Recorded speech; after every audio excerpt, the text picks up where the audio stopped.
Nimeahidiwa, nimeahidiwa, nimeahidiwa,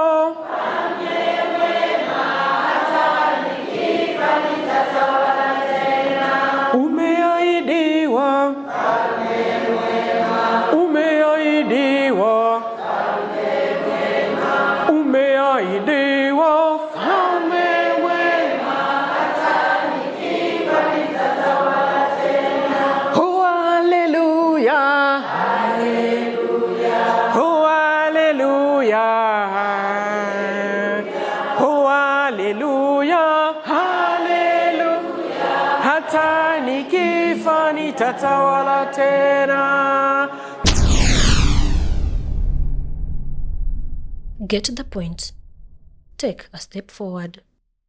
Father, in the mighty name of Jesus Christ, King of glory, at this time we call upon heaven to come down to minister unto us. And may your word come with the power, with authority and a clarity in the mighty name of Jesus Christ. Everybody say amen. Amen. Amen. Wana na binti za mfalme, tuko na furaha siku ya leo kujumuika pamoja ili kusikia mausia ya leo ya Mwenyezi Mungu, sio mausia ya mchungaji. Si ni kweli? Turn to your neighbor, umwambie you are wonderfully, fearfully made. Kwani mapua yake ni kama yako? Ukimwangalia jinsi ameumbwa ni kama wewe. Lakini ni ile cha ajabu, wengi tunataka kufananishwa na mwenzetu. Si ni kweli? Lakini siku ya leo tunataka tusikie kwamba Mungu anahitaji nini katika maisha yetu. Kila mtu vile tumeketi hivi, zote ni wa maana mbele za nani? Za Mwenyezi Mungu. Kwa hivyo mtu asikutishe kwamba wewe sio wa maana. Hata kama wewe sio wa maana katika ulimwengu, wewe ni wa maana wapi? Mbingu zinakutambua kama mwana wake. Kwa hivyo jipige kifua, sema I'm wonderfully, fearfully made. Hakika sabato ya leo Mungu aliona ni kwamba ni vema tukapate kujua ni nini anahitaji kwa siku ya leo kwa ajili ya sisi wanadamu ambao tegemeo letu ni Mwenyezi Mungu. Fungo letu kuu litatoka katika kitabu cha Mark chapter 5 verse 34. Lakini fundisho letu kubwa litatoka katika hiyo Mark chapter 5, tuanzie fungu la 25 mpaka la 34. Hapo ndipo hadithi yetu ya siku ya leo itatoka. Ninaomba ufungue Biblia yako ili ufuate jinsi tunavyoenda. Sijaona wengine wakifungua Biblia. My Bible. Kila mtu abebe Biblia yake juu tafadhali. My Bible. Wana wa Mungu, acha niwaibie siri. Unapokuwa na Biblia ambao hii ni ngao, hii ni bunduki ambao Ibilisi hata akitaka kurusha mawe, akiona uko na bunduki tosha, anaogopa. Kwa hivyo kama hauna bunduki yako, hakika unataka kupatia shetani nafasi. Kila mtu tubebe Biblia yetu juu. My Bible. My Bible and mine. Oh, what a wonderful Bible. Oh, God, man. We are traveling together.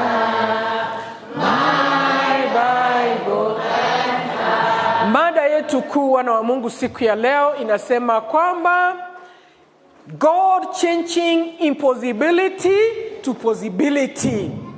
Mungu ubadilisha visivyobadilika katika maisha ya mwanadamu. Kwa hivyo siku ya leo tunaomba Mungu atufundishe kupitia kwangu mimi mtumishi wake ambaye ameweka kando, tujue jinsi Mungu ataweza badilisha visivyobadilika katika maisha yetu. Hello? Yes. Hello? Yes. Asante, mko attentive.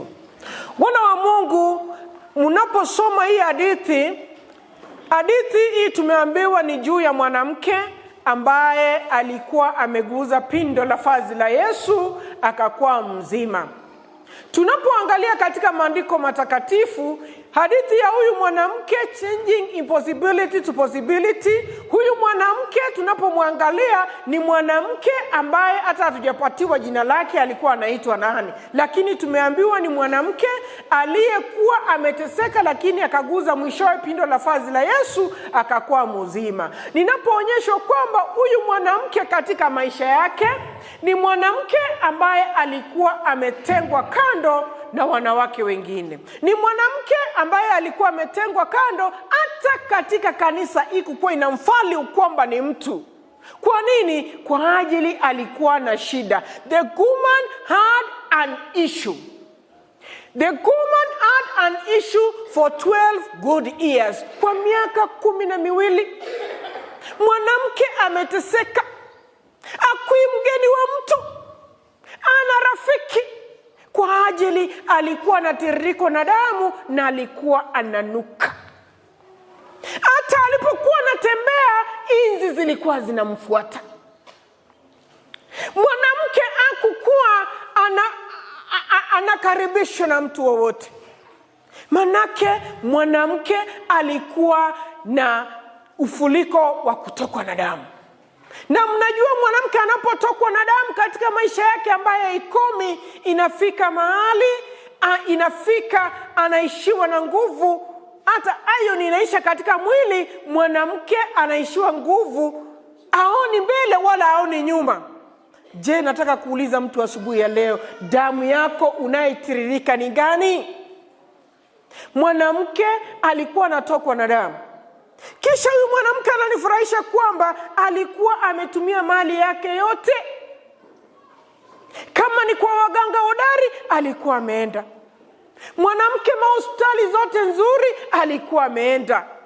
Kama ni mahospitali zenye tunasema kubwa kubwa, Kenyatta Hospital, Aga Khan, zote alitembea akamaliza pesa zake zote zenye alikuwa nazo, lakini hakupata msaada. Wana wa Mungu, huyu mwanamke naonyesha kwamba wakati alikuwa na hii hali ya kusumbuka, watu wengi walikuwa wamemdharau.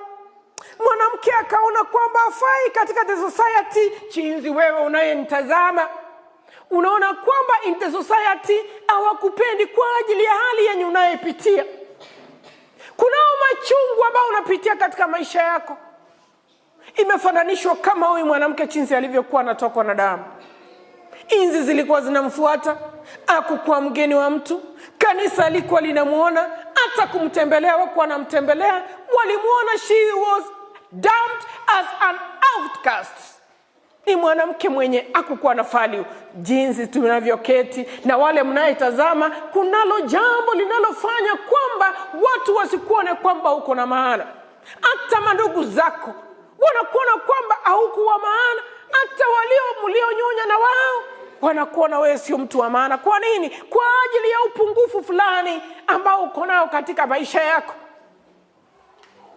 Wengine wanaona kwamba umeanza familia, umefika mahali familia yako imeenda mrama. Wengine wamekubandika jina kwamba huyu ni ule ambaye ameshindwa. Sinzi mwanamke alibandikiwa jina kwamba anayetokwa na damu. Nasi katika familia zetu, wana wa Mungu, katika the society ambao tunaishi, kwa ajili ya ile hali uko nayo, watu wengi wamekubandikia jina. Wanaita kwamba akanikale kanaosumbuka, kasiyebarikiwa, kitu kizuri akitatoka huko kwake. Lakini nimekuja siku ya leo kuhimiza mtu kwamba haijalishi chinzi ulivyo, Mungu baada anakukumbuka. Utakapoguza pindo la vazi la Yesu utakuwa mzima. Haleluya. Mtu usijidharau kwamba ustahili. The woman had an issue of flowing of blood.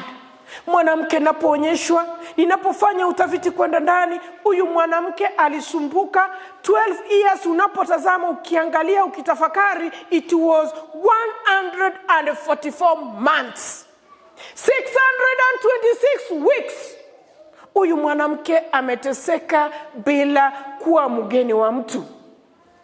Lakini kinachonifurahisha kwamba huyu mwanamke alipotembea hospitali zote, alipotembea kila mahali kwa marafiki, wakaona shida zake zimekuwa nyingi, wakasema huyu hatutaki hata tukaribie karibu, lakini nataka kuhimisha mtu kwamba shida zako zinapokuwa nyingi, jua kwamba even the Father one day one time amesema it has an expiry date. Hallelujah.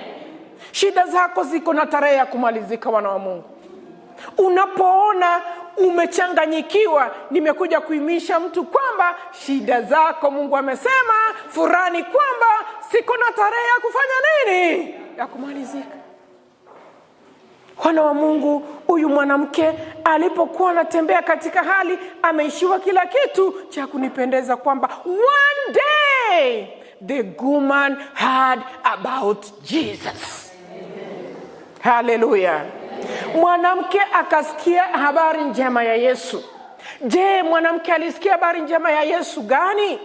Mwanamke akasikia kwamba nilisikia kwamba Yesu anaponya wagonjwa, alikuwa anaponya wagonjwa. Nilisikia Yesu alilisha watu wengi samaki pamoja na mkate. Ninasikia Yesu anatembea juu ya maji. Nasikia Yesu anaokoa wengi kutoka magonjwa.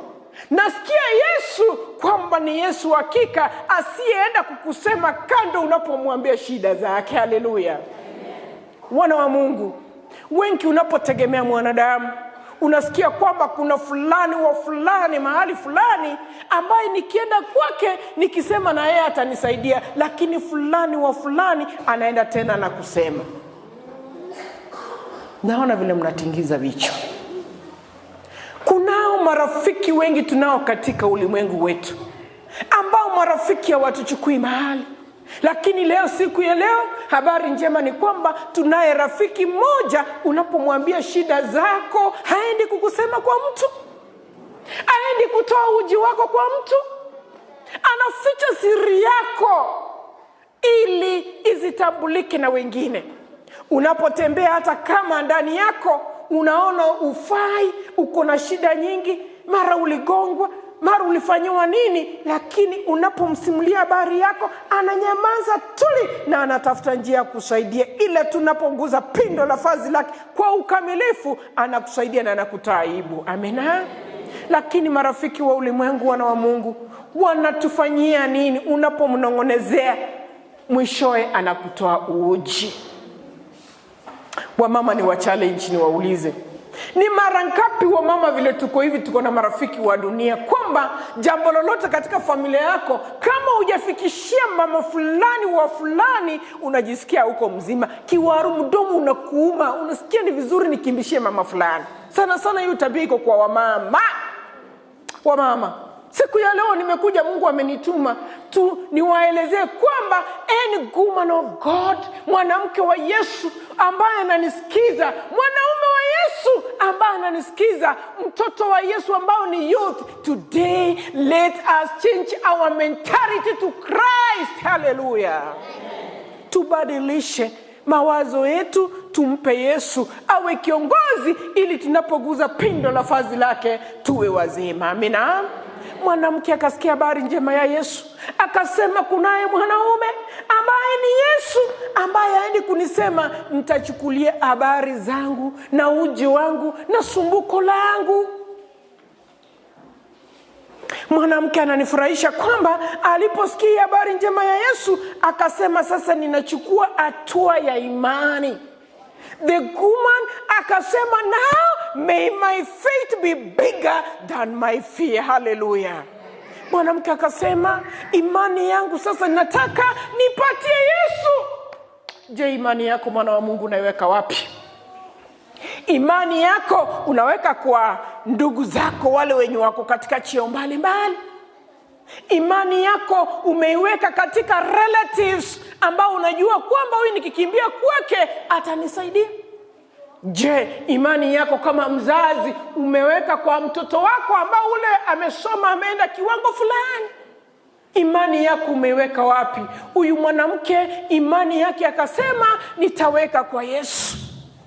Hata ingawaje huyu mwanamke aliweka imani yake kwa Yesu, Wanadamu waliokuwa na msunguka wakumuona kama ni kitu cha maana. Manake inaonyesha kwamba kwenye mkutano ambao ulikuwa mkubwa, watu walikuwa wamejaa. All the disciples walikuwako, wanawake wazito walikuwako, Mary Magdalene wote walikuwako, Susan, Joan wote walikuwa katika ule mkutano. Wakina Peter wote walikuwa na msonga ule mwanamke anapojaribu kupenya kuguza pindo la vazi la Yesu, walikuwa na msukuma nyuma. Je, ni mara ngapi katika makanisa yetu wana wa Mungu unapojaribu kuinuka na kipawa, unapojaribu kuinuka kurais kufanya jambo fulani ambao ni muhimu katika kanisa au to encourage somebody, watu wengi wanakuambia nyamaza au na kitu, kwa ajili wanakuona chinzi unavyoonekana. Ni mara ngapi Wakristo wenzangu tumeua wenzetu mioyo anapoinuka kulita jina la Mwenyezi Mungu, nasema na huyu ametokea wapi? Itakuaje? Ako na nini? Anainuka kutuambia nini? Wanadamu wenzangu wa Kristo, tusiangalie chinzi mwanadamu anaangalia, tuangalie chinzi Mungu anavyoangalia. May God give us the spirit of discernment, ili tukapate kuona kwa umbali, tuone wenzetu kwamba na wao ni wa maana, chinzi unavyohitaji nawe uwe wa maana. Amina. Mwanamke huyu alipokuwa na imani tosha, akasema imani yangu imekuwa tosha, sing'atuki wala sibanduki, ninataka nisonge mbele mpaka nifike the solution center. Mwanamke, mkutano ulipojaribu kumsonga, ukimwambia nyamaza, au utakiwi kupita hata kuingia ndani kuangalia Yesu, mwanamke naambiwa kwamba she encouraged herself, akajitia moyo, akasema liwe liwalo, wanikataze, because I know the Lord I'm serving, ninataka nisonge mbele mpaka niguze pindo la vazi la Yesu. Je, unamjua Yesu? Unamjua Mungu naye mtumikia wana wa Mungu? Unajua ni nani amekufanya uko ndani hapa? Wana wa Mungu, tafakari. Mwanamke alipokuwa katika ule mkutano akajipa moyo, akasema sasa wanikataze wasinikataze, lazima nisonge mbele mpaka niguze pindo la vazi la Yesu. Ni mara ngapi tumewa wenzetu moyo? Jiulize, unayenitazama na unaye keti hapa ndani, hebu nikuulize, ni wangapi umeua moyo ambao wamesonga nyuma, umekuwa stumbling block to those people? Ni wangapi? Siku ya leo habari njema ni kwamba Mungu wetu ni mwingi wa rehema na wa huruma. Utakaporudi kwake anakukumbatia jinsi alivyoonea mwanamke huruma, akamwambia, my daughter, your faith has made you well. Mungu wetu ni mwingi wa huruma, wana wa Mungu. Huyu mwanamke alipoona kwamba amejitia moyo, watu hawamuoni, akasema liwe liwalo, hata kama wanioni, kuna mmoja anayeitwa Yesu anayeniona. Kuna mmoja hali yako unayepitia, wana wa Mungu. Kuna mmoja ambaye anaitwa Yesu, liwe liwalo, machungu unayopitia, kuna mmoja atakaye kutoa aibu na aseme kwamba hakika nimeona mtoto wangu unastahili. Cha kunifurahisha huyu mwanamke tena, wana wa Mungu, nilipokuwa namwangalia nikaona kwamba huyu mwanamke alipokuwa nasunguka na watu wengi walikuwa namfunja moyo. She had many discouragers. Hakukuwa na watu wa kumtia moyo. Hawa discouragers ninapoangalia katika maisha yetu kama Wakristo, je, ni wangapi tuko nao ambao wanatua moyo? Our discouragers are so many, na ndio tunapenda wale wanaotua moyo. Wanatudiscourage kwamba unafikiria wewe utaweza hiyo kitu. Sasa na wewe kama fulani wa fulani alifanya hii kitu hakufaulu, je, wewe utaweza? Na wewe ni nani utaweza? Kama watu wakubwa walipitia wakuweza, wewe ni nani? Wanakufunja moyo. Lakini nataka niwaambie wana wa Mungu, today I'm encouraging somebody kwamba jitie moyo, usisikie mambo ya watu. Whoever you give your attention gives you wrong direction. Whoever you give you your opinion, they will pin you down, either you like it or not. Hallelujah. Wana wa Mungu, when people see you, you are smart, they talk about you. When they say you are not smart, they still talk about you. Wanapoona familia yako inaendelea, bado wanakuchongoa, wanakuongea. Wanapoona familia yako imefeli, bado wanakuongea. Wanapoona umeshine, uko smart, uko vizuri, unaongea mambo yaliyo mazuri, vitu zako zinaenda vizuri, wanakuongea. Wanapoona bado umefeli, bado si wanakuongea. Mwanadamu ni mwanadamu. When people talk about you behind your back, believe in the Lord that one day, one time, the Lord will put up big celebration before their face and they will celebrate you. Amina? If only utakaposonga honestly uguze pindo la vazi la Yesu, utakuwa mzima. Amina? Huyu mwanamke wana wa Mungu naonyesha kwamba alipokuwa amemaliza mali yake yote, watu wamemcheka, amekuwa kui mgeni wa mtu, bado vitu zimemwendea mrama. Cha kunifurahisha, alisema kwamba mimi nasonga pole pole mpaka nifike kwa solution center. Mwanamke ndio huyu anasonga, angalia jinsi anavyotembea, anapofika katikati anapata all the disciples wanamtazama. Jinsi tunavyoanza kuinuka na vipawa mbalimbali Mungu ametupatia kwa kumtukuza Mungu. Familia zetu zinapoanza kuinuka, angalia jinsi Ibilisi anatumia malaika wake kama ni wanadamu wenzetu, wengine ni Wakristo wenzetu. Shetani anawatumia, wanakuwa pole pole, unaanza kusonga nyuma. Lakini I've come to encourage somebody, shetani apenda asipende, kama utaguza pindo la vazi la Yesu kwa ukweli, Mungu wetu atakuinua kiwango, hata kiwango kingine shetani aibiki akifungua macho.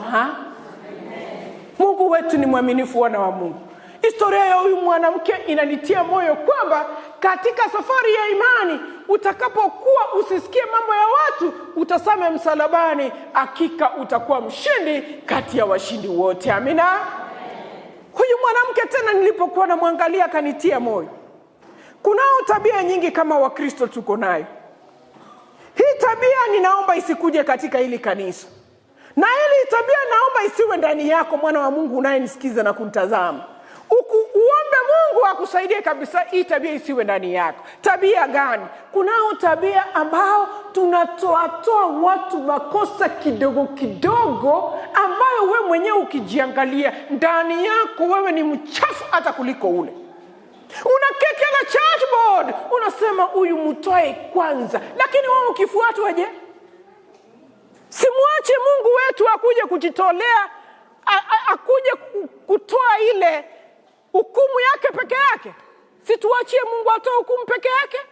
Kwa nini tuwe tunatoa watu wengine makosa, ila hali sisi zote ni wenye dhambi, wana wa Mungu? Tunastahili kuja msalabani pa Yesu na kulia, tumwambie Mungu wetu tunahitaji kuguza pindo la vazi la Yesu, utusafi tuwe wazima. Lakini tumekuwa stumbling blocks kwa watu wengi katika maisha sasa. Wakristo wengi wako nyumbani kwa ajili ya mimi na wewe. Hebu tujioji kwamba hii safari tunasema tunaguza pindo la vazi la Yesu, na Yesu wetu ako karibuni kurudi. Je, mimi nitaingia kule? Je, wewe utaingia kule? Hebu jiulize, mwana wa Mungu. Tubadilike ili Mungu wetu anapotutazama, akiangalia toka mbinguni, anasema hakika ule ni mtoto wangu, hakika huyu ni Mkristo, hakika huyu anafaa. Lakini si unatembea unavaa vizuri, unaringia watu uko sawa, umenunua nguo iko smart, umenunua gari lako, umejenga boma vizuri, alafu unaringia watu. Hakuna mbingu kwako, wana wa Mungu. Mungu wetu utazama ndani ya moyo, atazami vya ulimwengu jinsi tulivyo navyo. Mwanamke ananifurahisha alipojitia moyo, akuangalia mambo ya watu. Mwanamke akasema, mimi naenda mbele kabisa, siendi kurudi nyuma. Wana wa Mungu, jinsi unavyonitazama, je, safari yako ya imani umeacha vitu vingi ambavyo unashikilia, ambazo zinafanya wengine wasiingie mbingu? Umeziwacha au unaendelea kushikilia, unasema si nitafanya tu, nitaomba tu msamaha, Mungu atanisamea tu? Hakuna mbingu yako, ila hali ile wakati huko unajua. Lakini leo kama umejua hii habari kwamba ni vibaya kushikilia na kufanya wengine wasione mbingu, uache kabisa, sababu ni Roho wa Bwana anaongea. Wana wa Mungu, I want to challenge somebody. Huyu mwanamke mnapoangalia safari yake, Hakuna mtu aliyekuwa anamkaribia. Hakuna hata mmoja alimhurumia. Mwanamke akabaki peke yake. Amegonjeka kwa kule kitandani. Ana mtu wa kumwangalia. Chinzi mimi na wewe wana wa Mungu, kuna nyakati zetu zinafikanga tuko chini kabisa. Unahitaji hata Mkristo mwenzako akutembelee, lakini Mkristo mwenzako hayuko akutembelea. Kwa nini? Wakristo wa siku hizi, naomba tungatuke kutoka huko, tuache kuweka classes. Viwango vimetumiza. Kwamba mwenzake akiwa mgonjwa anahitaji msaada kama Mkristo mwenzake, wewe unaangalia kwamba ni nyumba gani unastahili kwenda. Sababu kwa nini? Huyu ninayeenda kwa maisha ya chini hawezi nisaidia kesho yangu, lakini nikienda kwa mtu mwenye ako ndani mfuko uko sawa, kesho atanisaidia.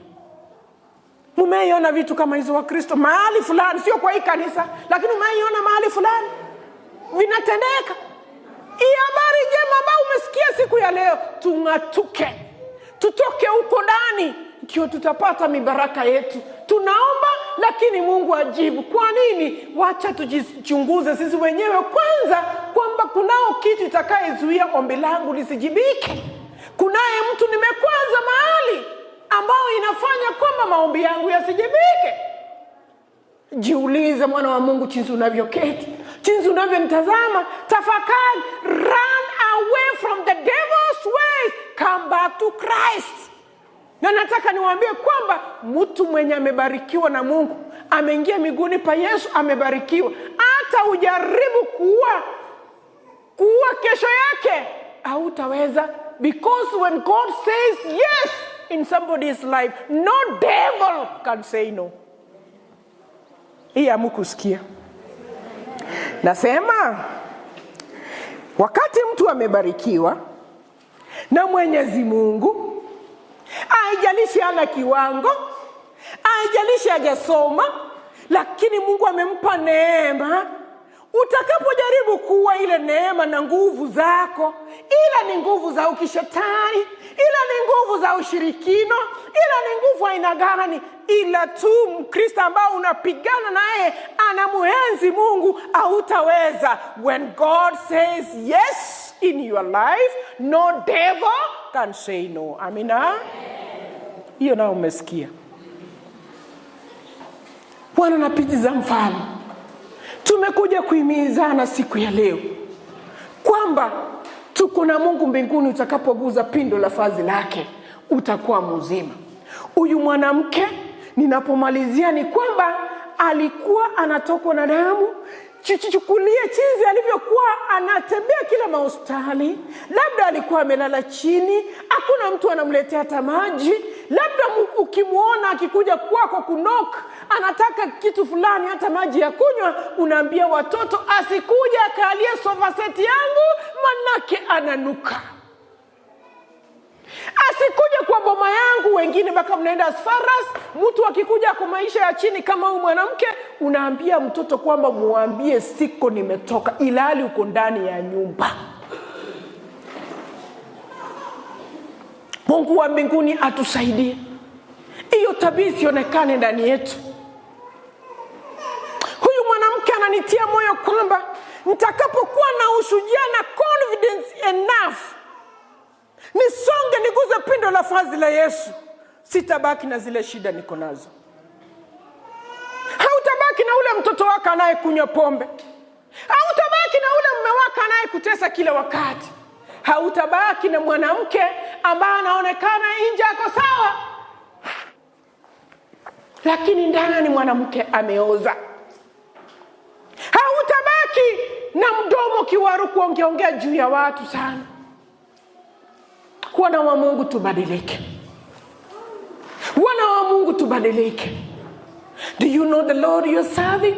Mnajua Mungu tunayemwabudu ako na nguvu zaidi hata kuliko nguvu zenye unayetegemea. Wana wa Mungu, Mwanamke alipokuwa mgonjwa, wana wa Mungu, alisema mimi penye nimefikia, kila mtu ameniona shida zangu zimekuwa nyingi, kila mtu amenitoroka, sikui mgeni wa mtu, lakini najipiga kifua kusema kwamba kuna mmoja anayeitwa Yesu anayenikumbuka, nikimchukulia shida zangu nitapona, anitolea aibu, damu ishe, hizi zitoke, niitwe mbarikiwa, nisimame mbele ya watu.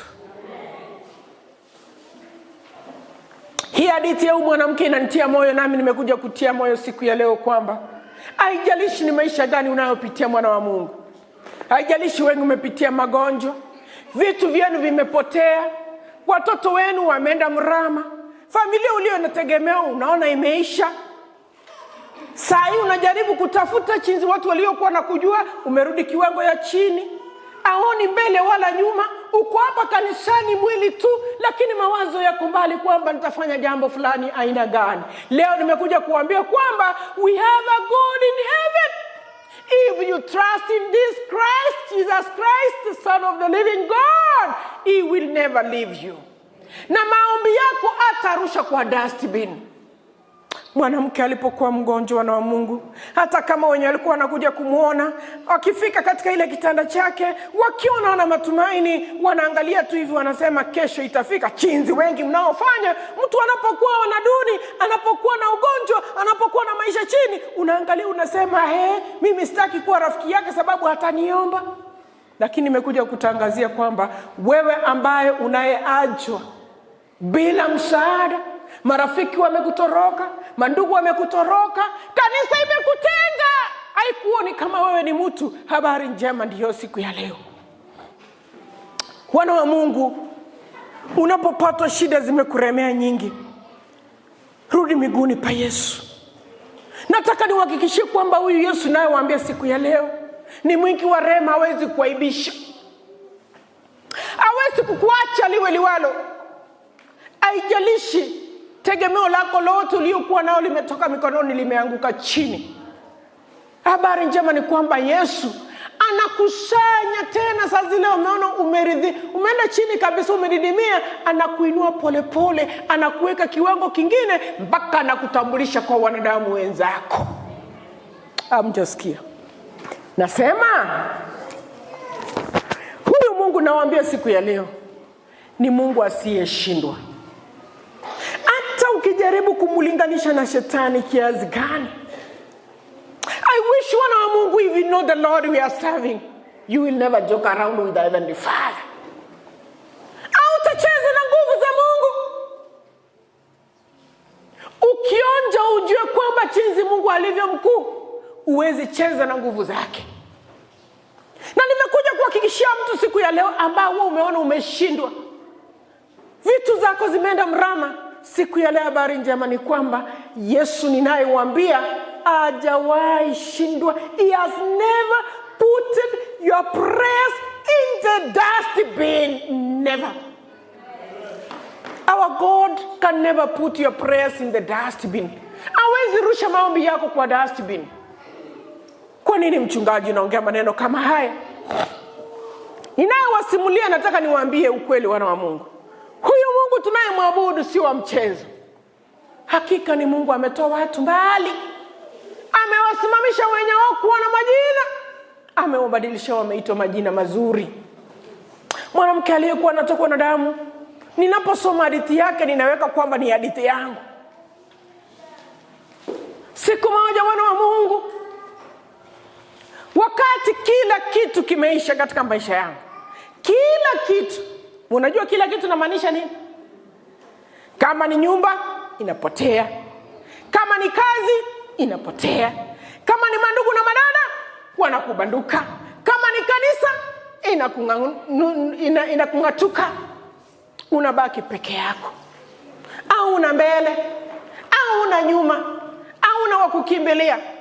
Lakini unaposoma habari njema ya Yesu, chinzi ya kuuza pindo la fazi la Yesu, hakika na kutoa aibu. Sasa mnataka msikie kwamba nini ilikutendekea mchungaji. Hapo ndipo mlipo.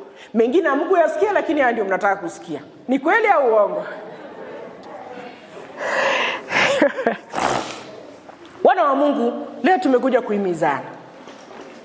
Na there is a reason why kila mtu unaishi katika maisha haya. Na chinzi ulivyo hivyo, just know that God created you for a purpose. You have a reason why to live. Usijione kwamba shida zimekuwa nyingi ni heri ukufe. Ukufe kwa nini? Na kwamba kuna kazi Mungu amekupatia bado hujamaliza. Iliwadia wakati mgumu wa Mungu. Hapo kale nilikuwa sawa. Nilikuwa nahubiri neno la Mungu vizuri kwa wale wenye umeangalia clips zangu zenye zinashikwa na Get the Point. Wengi mlikuwa mnaona mahubiri yangu. Jinsi nilikuwa naimiza watu. Lakini ilifika wakati wa Mungu, shetani alitaka kunijaribu. Jinsi alijaribu Ayubu. Lakini hapa leo nasimama kidete kumwambia shetani kwamba kwangu mimi mwana wa Mungu ana mamlaka. Ameshindwa tayari kwa jina la Yesu. Manake sio kwa uwezo wangu, sio kwa nguvu zangu, bali ni kwa nguvu za Mungu aliye juu, aliyeniumba. Hallelujah. He created me for a purpose. And he left me behind. Niwe hai for a reason. Maybe nikuje kuencourage wewe ambao umekata tamaa, ambao umekata moyo, ambao umeona kesho yako haiko. Bwana wa Mungu, nilipokuwa na vitu vyote, ninatembea makanisa vizuri, ninahubiri vizuri, watu wanasema ule mchungaji anahubiri vizuri, lakini ikafika mahali shetani akataka kunionyesha kwamba, je, huyu Mungu unayemwabudu ataweza kusaidia? Ninahakikisha kwamba Mungu unayemwabudu, if you really know God honestly, muache ile mambo ya kurusha maombi wana wa Mungu. Nimekuja kuhimiza mtu, wewe unayerusha maombi, unaona kwamba nimeomba miaka naenda miaka rudi, sijawahi jibiwa. Kucheleweshwa sio kunyimwa, wala kutangulia sio kufika. Hamukusikia?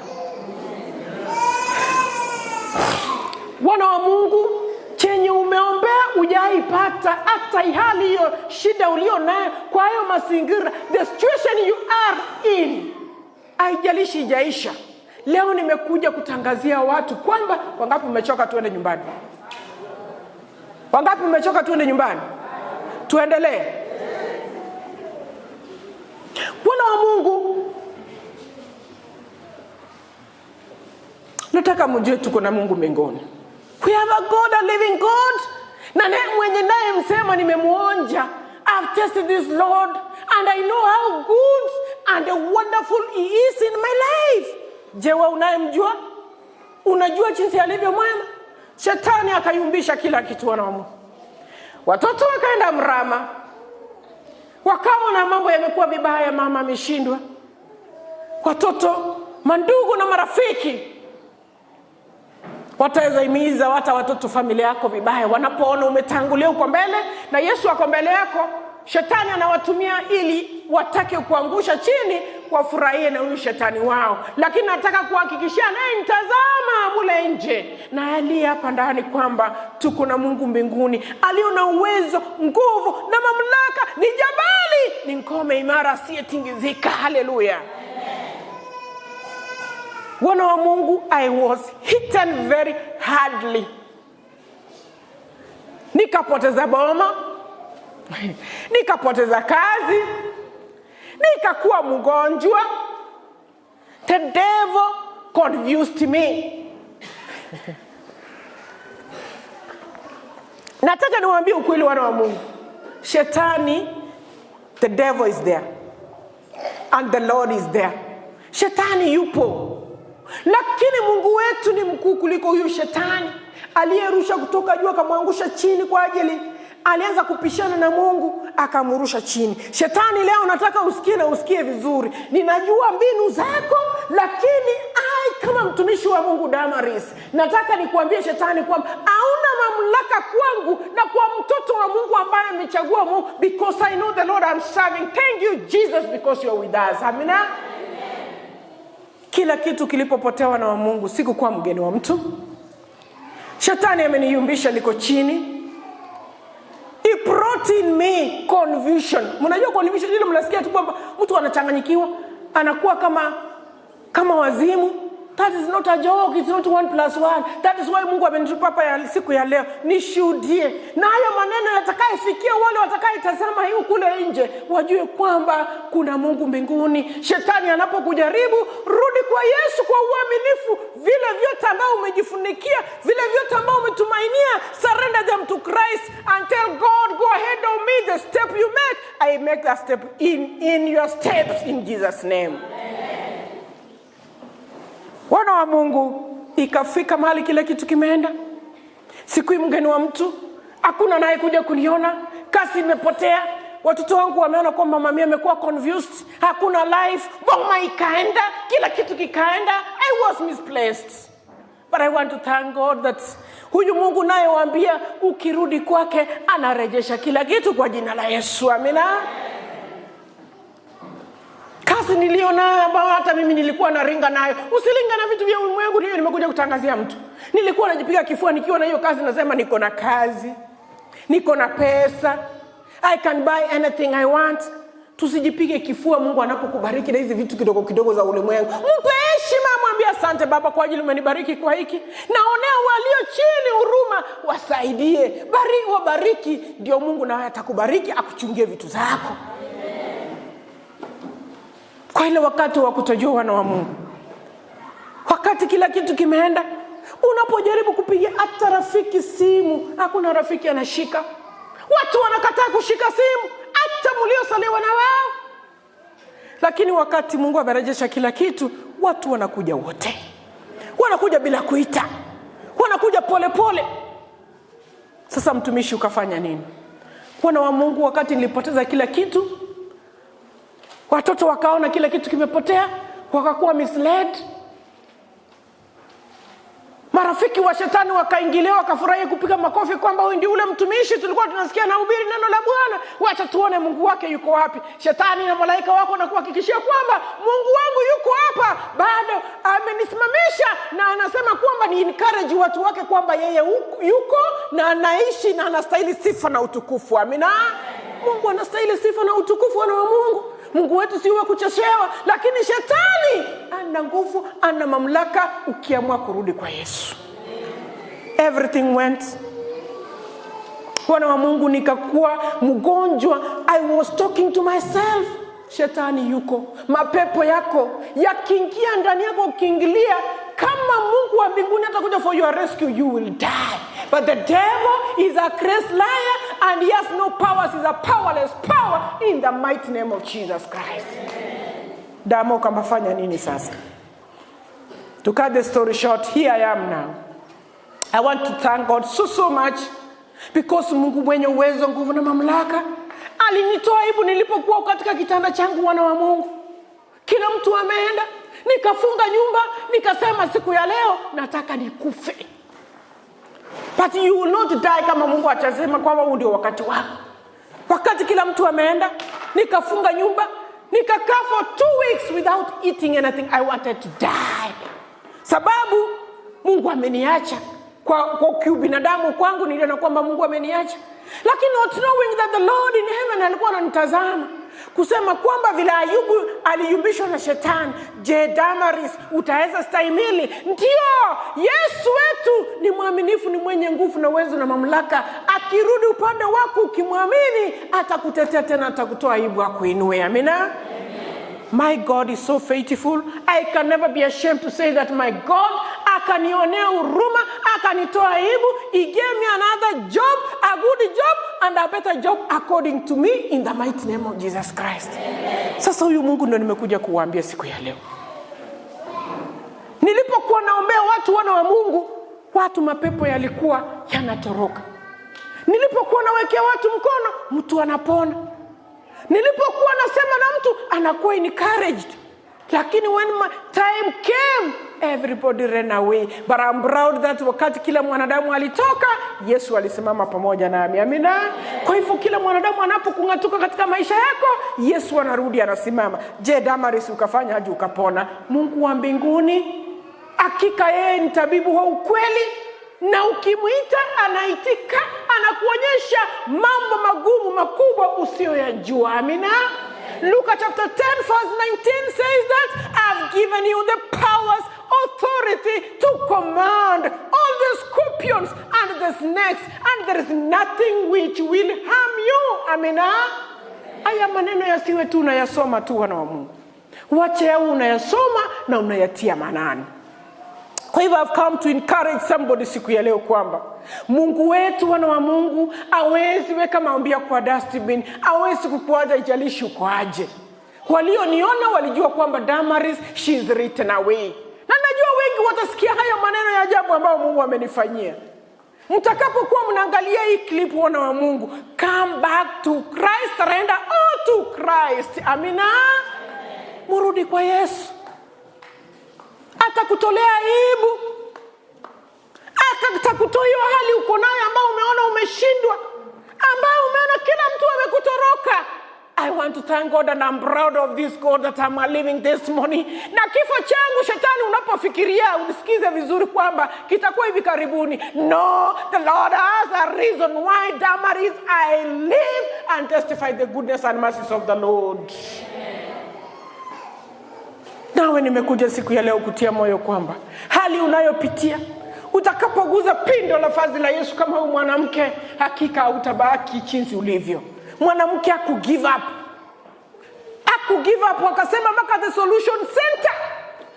Sukuma mpaka uguze pindo la vazi la Yesu na wewe utakuwa mzima.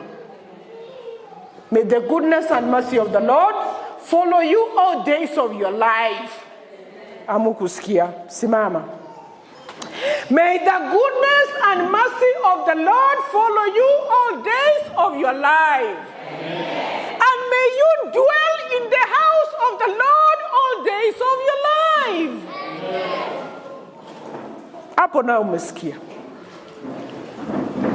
Mungu wa mbinguni atubariki, wana wa Mungu. Ninapomalizia kusema kwamba haijalishi wewe ni mjane, haijalishi wewe mko wawili, utakaporudi miguuni pa Yesu, wana wa Mungu, hautapata aibu. Haijalishi hizo shida zenye unazopitia saa hii, watu wamekulenga. Miguuni pa Yesu kuna amani. Miguuni pa Yesu kuna usalama. Miguuni pa Yesu kuna furaha.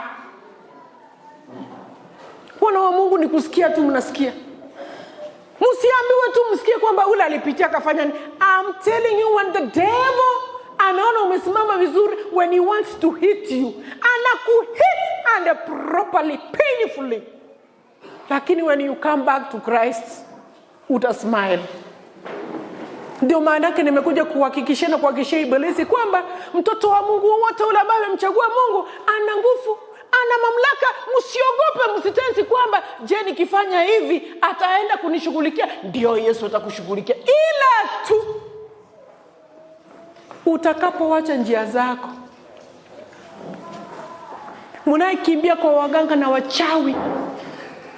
Shetani wetu, shetani wenyu anaowatisha kwamba karibia watoto wangu. Nataka nitoe mtu huko kwamba kwa Yesu kuna raha, na Yesu wetu anashinda wachawi na waganga. Amen. Usiseme amen. Najua kuna wengine bado mnakimbia wanayenitazama, lakini nimekuja kutestify kwa mtu kama kuna vitu hizo vyote Damaris nilivipita. Nyakati hizo za kitambo kutojua kwangu, kama ni mganga hodari, Damaris nilimjua. Lakini kama ni mganga wa waganga ambao ni Yesu Kristo asiyeshindwa, nimemjua. Haleluya. Amen. Laiti ni furaha yangu ndani yangu ungemjua huyu Yesu ambao nimekuambia siku ya leo. Ujue huyu Yesu kwamba atakutendea mambo makubwa. Hiyo changamoto unayopitia atakuinua kutoka chini mafumbeni, akuweke juu, wana wa Mungu, akutambulishe kwa watu, sio wewe ujitambulishe kwa watu.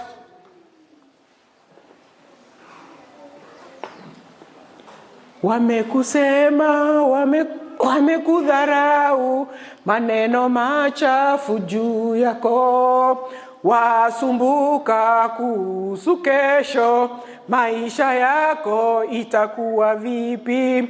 Mwanadamu asikutishe, tegemea Bwana Yesu. Wamekusema, wamekudharau, maneno machafu juu yako, wasumbuka kuhusu kesho, maisha yako itakuwa vipi? Mwanadamu asikutishe, tegemea Bwana Yesu. Maisha ya mwanadamu ni Mungu uyapanga, tena Mungu ana upaguzi, yeye hawezi pokea rushwa, wivu na maadui au na mizingi. Kwa lolote akiahidi atatenda, ahadi zake ni za kweli. Maisha ya mwanadamu ni Mungu uyapanga, tena Mungu ana upaguzi, yeye hawezi pokea rushwa, akiahidi atatenda, ahadi zake ni za kweli. Mungu wetu yeye ukusanya walioachwa, awakumbatia, anafuta machozi yao, arejesha tumaini lao. Hata wewe maisha yako yatakuja badilika. Mungu wetu yeye ukusanya walioachwa, awakumbatia, anafuta machozi yao, arejesha tumaini lao. Hata wewe maisha yako yatakuja badilika. Maisha ya mwanadamu ni Mungu uyapanga, tena Mungu ana upaguzi, yeye hawezi pokea rushwa, wivu na maadui au na mizingi. Kwa lolote akiahidi atatenda, ahadi zake ni za kweli. Amen. Ahadi zake ni za kweli. Sasa nataka tuombe na mtu ambao umeona umeshindwa. Tuombe na mtu ambao unaona kwamba uko na shida ya magonjwa imekukalia katika mwili wako, imekataa kutoka. We have a healer. Jesus is a healer. Sio sisi wenye tunaweza ponya. Mungu wetu ni mponyaji, uponya magonjwa yote, haijalishi. Hata hiyo yenye ulienda ukapima ukaambiwa ni HIV AIDS, God heals even HIV AIDS. Amina. Mungu wetu ana heal even cancer ambao umeambiwa imeingia kwa blood, ila tu if you have faith in Christ and you touch his garment, pindo la vazi la Yesu, hakika utakuwa mzima. Amina. Nataka niombe na mtu kama huyu. Kuna mtu labda unaona mtoto wake ameenda mrama, kazi inaenda kupotea, vitu havikuendei vizuri, kanisani yuko kaliki, wewe ni mjane umedharauliwa. Nataka niambie mtu kwamba siku ya leo Yesu yetu yuko hapa. In this boardroom I feel the presence of the Lord. The Lord is here with us. He's going to do a wonderful thing in your life. Amina. Let us pray.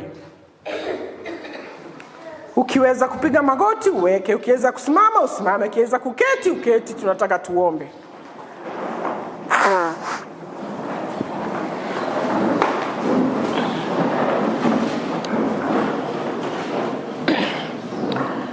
Tuombe kwa utulivu huo.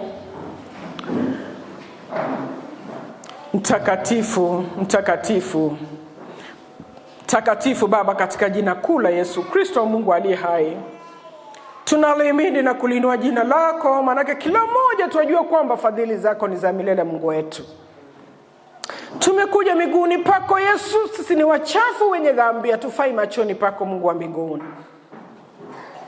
Tumesikia habari njema kwamba ulitendea mwanamke mambo makubwa, nasi tutakapoguza pindo la vazi la Yesu tutakuwa wazima. Mungu wetu, tumekuja, wengine tumesimama, wengine tumepiga magoti, wengine tumeketi. Mungu wa mbinguni, Tumekuja na unyenyekevu mkubwa, Mungu wa mbinguni, tumetanga kinyume na mapenzi yako, kujua na kutojua, mfalme wa ajabu. Tunaomba dhoba kutoka mbinguni, mfalme. Hakika tusafi makosa yetu, utung'arishe tung'ae kama theluji, mfalme wa amani. Kuna mtu katika mkutano, mfalme, ambaye ametengwa kando na familia, ametengwa kando na kanisa, ametengwa kando na marafiki na watoto wake, Mungu wa mbinguni.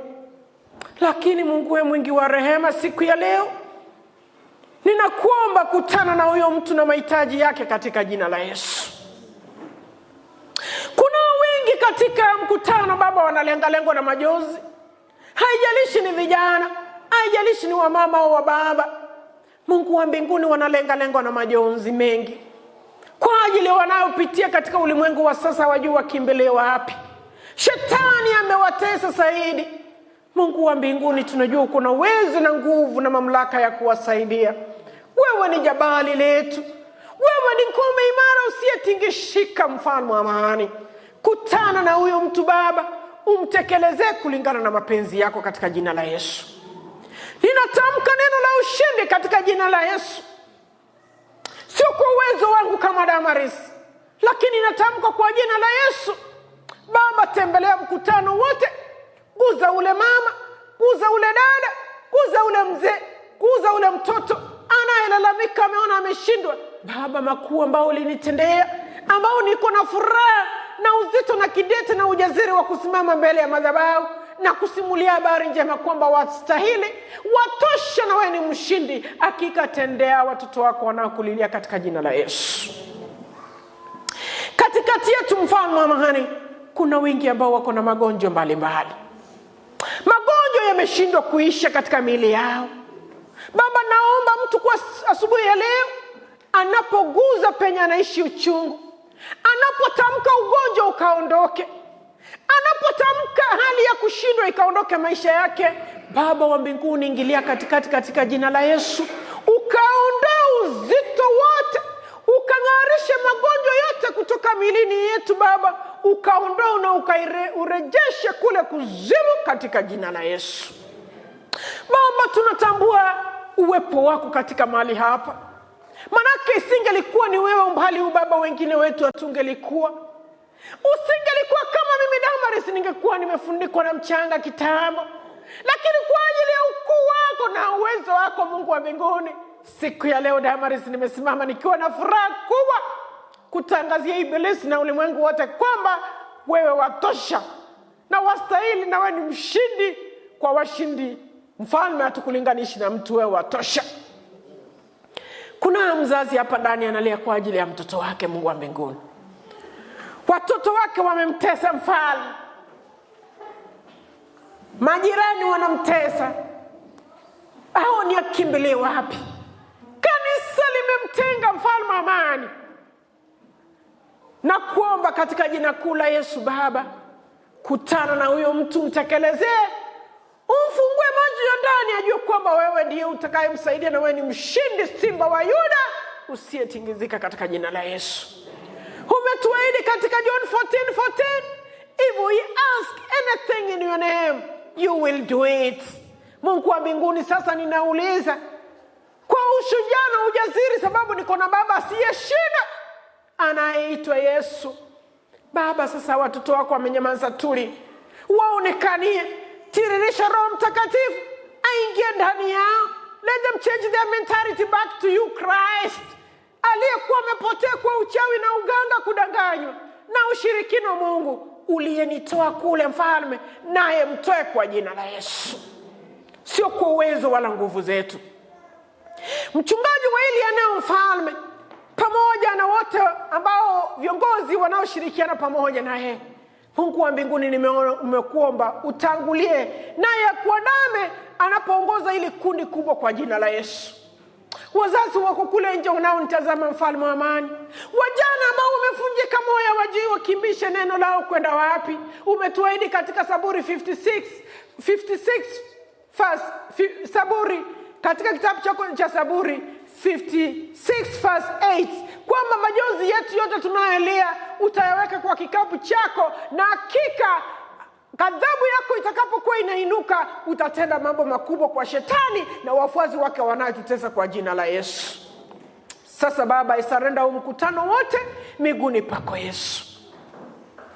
Watazamaji wote wanaitazama kule nje, I surrender them before your able hands, King of glory. Mungu wa mbinguni, wewe ni muweza, Simba wa Yuda, Ebeneza, usiyeshindwa, ngome imara isiyetingizika. Sasa Mungu wa mbinguni, according to Exodus chapter 15 verse 3, you are a man of war. Now fight our war in the mighty name of Jesus Christ. Na surrender mkutano wote miguuni pako, including me and my family. Let your will be done now and forevermore, for we are prayed, trusting in the holy mighty name of Jesus Christ. Everybody say amen. Amen. Thank you. Get the point. Take a step forward.